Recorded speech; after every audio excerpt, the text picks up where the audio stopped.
Oggi siamo qui in veste di cronisti e anche non.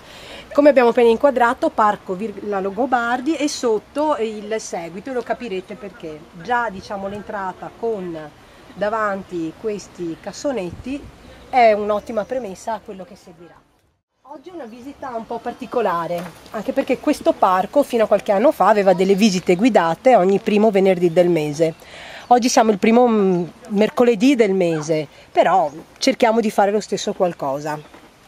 Questo è un volantino che davano anni fa. Dice: per scoprire i migliori scorci del parco, varcato l'ingresso da via Berchet, seguire il vialetto con l'originale pavimentazione ottocentesca. E già questo possiamo capire qual è l'importanza di questo gioiello.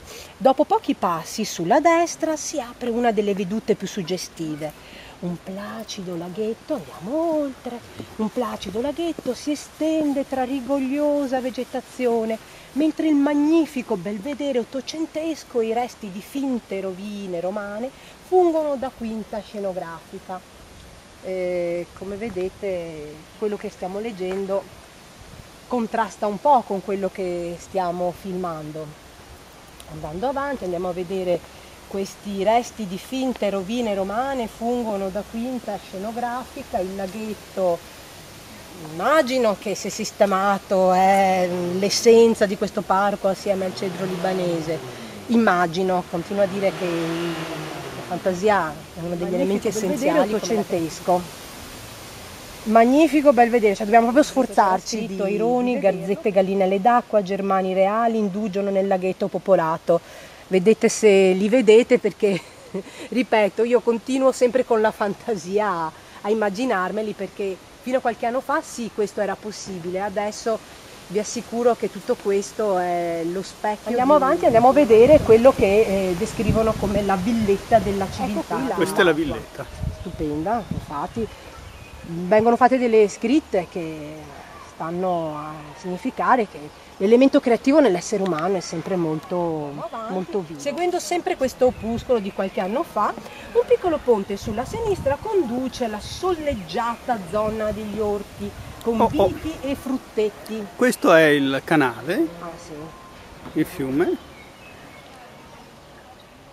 Qualcosa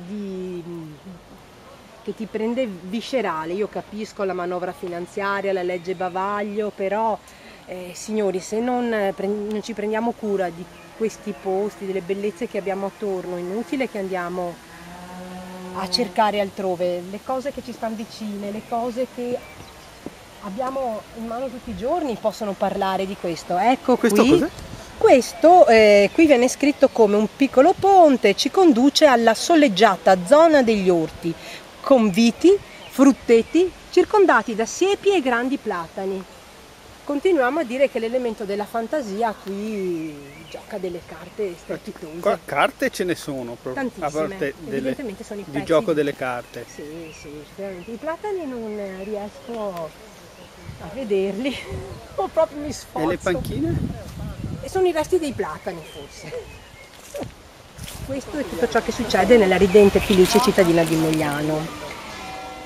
Piccolo, ma non per questo meno importante. Lo stato di abbandono in cui vedete è qualcosa di ignobile. Non sto parlando e non stiamo parlando di fondo la villa da cui poi era stato acquisito questo parco.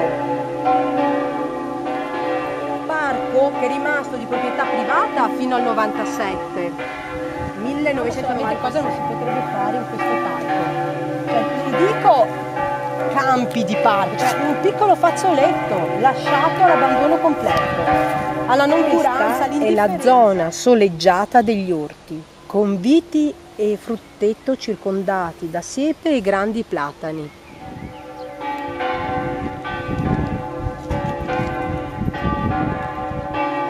Dal centro siamo dietro a Villa Stucchi, un albergo, villa storica, che come abbiamo visto fino al 97 questo parco era di proprietà privata e l'anno di acquisizione, quindi il 1997, da parte del comune di Mogliano. Quindi tutta la storia del parco inizia nel 1855.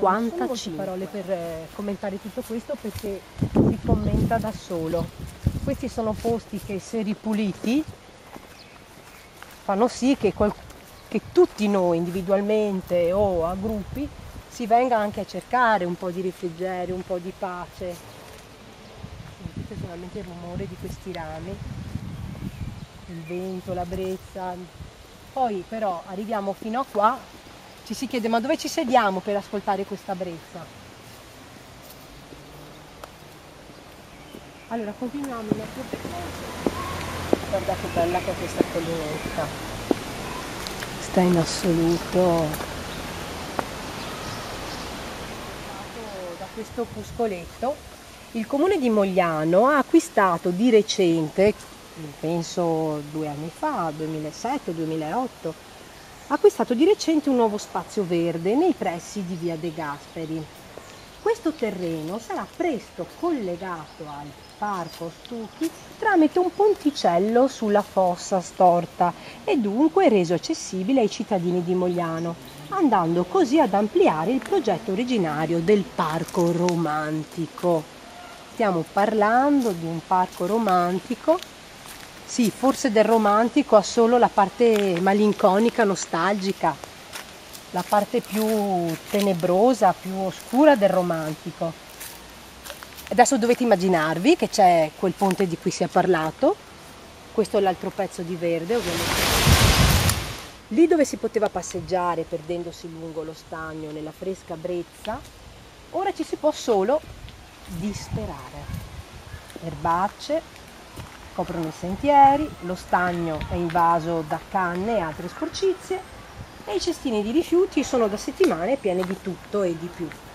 E visto che non sono dei cassonetti, è logico che si butti per terra. Quindi ecco lo spettacolo di un parco che neppure un anno fa ti accoglieva con una straordinaria quiete e un'indicibile pace.